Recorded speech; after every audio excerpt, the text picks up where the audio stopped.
we heard yesterday about Denise's award-winning weekend, her medal-winning weekend. Oh, yes. Yeah. Wow, Oh, she's yes. like Zola Budd. Yeah, the Paula Radcliffe of the panel. Isn't she just? So, Carl, you've got a lot to live up to. How was your weekend? Anything award-winning? Absolutely. Really? Can I just start off by saying I stayed up Saturday night till 6 in the morning. Blimey. Were you unwell?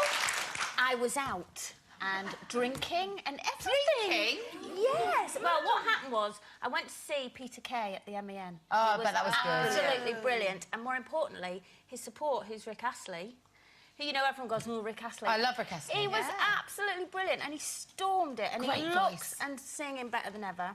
And, of course, my other half is playing guitar in his band, so that's how I was there, yes. Bless him. Ray and Rick. Did you know Rick Astley and I covered the same song, Crimea River? Oh, yes. Yeah,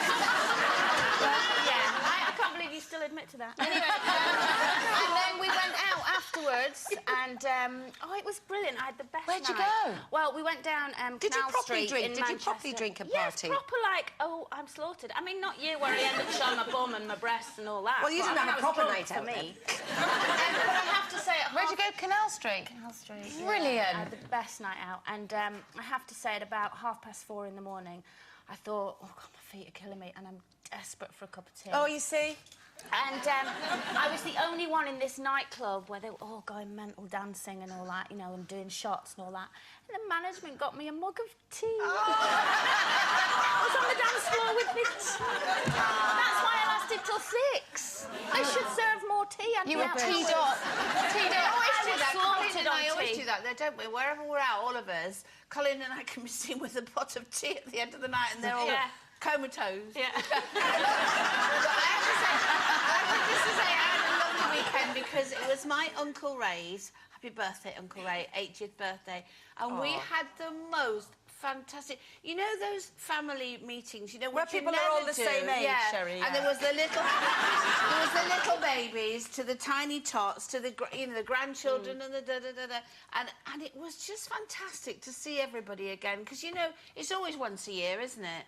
And it was so lovely, and we danced, and my Uncle Ray danced till, I think it was 2:30 in the morning. He was fantastic. I mean, Mum and him jived, and we all did, it was just fun. I mean, my feet were killing me, don't your feet hurt?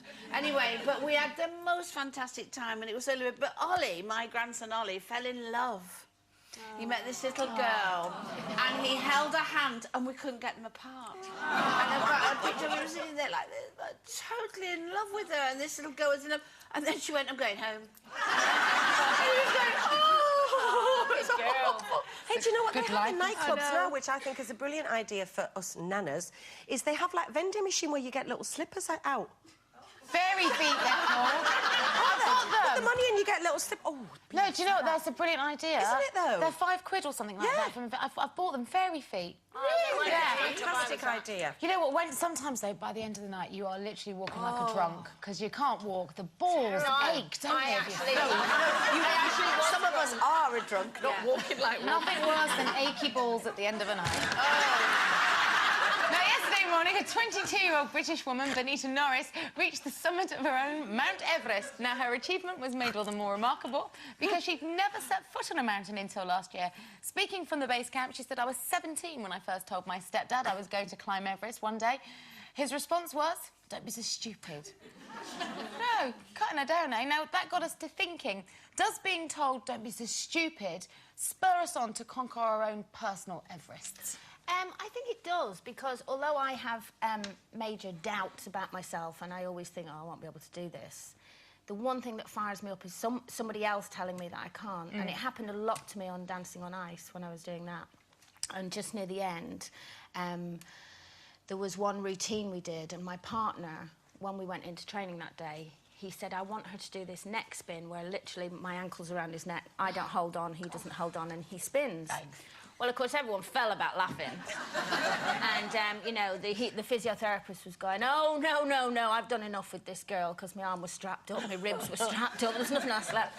But it was really, all of a sudden, like, we're laughing, and then I thought, they're actually saying I can't do this. And it really angered me. And we did it, and I was really proud of myself. But initially, but it was the anger that got me to do that. It was Yeah. somebody saying, no, you can't. can't do You're not good enough to do that. And I thought, no, look at that There it picture. is. Oh, my goodness. Oh, Can you believe that's you doing that? are you sure that's you doing That is me doing that. Look at you. Look at him. It's That's nothing the that same. really is. That really is divide and conquer, isn't it? To God. Wow. I bet when you got home, Ray was going, I bet you can't do that, Colleen Rowland. I said, yeah, I can, just not with you. Ever. Ever. Again. I suppose I have a little bit of that. I'm not hugely competitive. So obviously if somebody said to me, you know, you could never swing from the high trapeze, I wouldn't go out and do it. Do you know what I mean? Yeah. But one of the things that I am going to do is, because I've talked about Tim thinks he's the best driver in the world and that I'm the worst. And whenever I'm in the car, this is when the quote is like, keep it smooth, keep it smooth, keep it smooth. It's like, shut up, right? And years ago, he was doing a series called Commoner's Mug, and he had to drive the bin wagon, so he had to get his heavy goods vehicle licence. Well, you'd think it was like having a PhD after his name, like Tim Healy, HGV, right?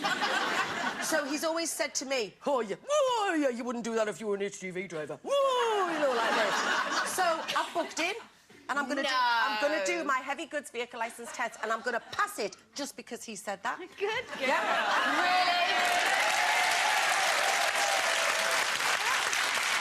Really? My goodness. You'll see me in between jobs. Yeah. Whistling at all the birds. Oh, I tell you, every trucker in Britain's going to be scared to pull into the nearest lay-by now. Well, I'm definitely going to pass it because you've just said that.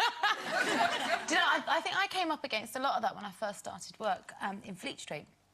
It was a bit of a boys' club. Although I say that, all of the women, all of the people that kind of gave me opportunities and breaks at work were always women. But I came up against one guy in particular who was older than my dad, actually, who was, I don't know, I don't know what his problem was with me, but he literally blocked me every step of the way. And I think that, you know, and... Because you were young and pretty and blonde. But how is that a threat to him? I could never understand it. It's like, gosh, you know, you've got kids my age. Grow up. But it was really, really difficult But did that to work along. spur you on? Totally. I remember this guy one day came up to my desk and he said, did you write this? And held a story in front of me. And I said, yeah, I did, yeah. And I'd only just started, and he shredded it into small pieces and he threw it in my face. He said, I won't tell you what he actually said because you can't repeat it at this time of day. And I was determined that he would not stop me progressing with my chosen profession, which was to be a journalist, which, you know, gets a very bad name in this country, but I think fundamentally, if you want to use words to inform people, that's a great thing. And despite his best efforts, I did eventually leave, but to go and become an editor. And Good for of you. a magazine, and I thought, right, you know what, I'm here despite you and in spite of you because you haven't helped. And it was a really difficult lesson to learn in life, actually. But I'm thankful I came up against him, actually, because he taught me a lot. Now you've ended up here, My top of the difficult tree. lesson to learn was that I always wanted to be a singer. I always thought I was Judy Garland or Doris Day. and still to this day, if somebody asked me to audition for South Pacific, I would go and I would sing. Because the thing is, I do think, really, seriously, that I am a singer. So, like, I mean, I went for one audition and they said, have you got your music? And I went, what music? And they went, all right, then, well, what key? I went, which key? I haven't got a key on me. And they went, oh, never mind, what can you sing? I said, I feel pretty. So I said, I feel pretty, oh, so pretty. And I thought I'd done really well. I should just say that I sang with Sherry recently because we're doing this Do Something Kind of England There you song. are. And they said, oh, can you practice with Sherry? Honest to God, it was like 10 minutes next to Hilda Ogden. Oh, bless you, Sherry. Sherry, in my eyes, you could still be Dorothy. OK, that's part one conquered.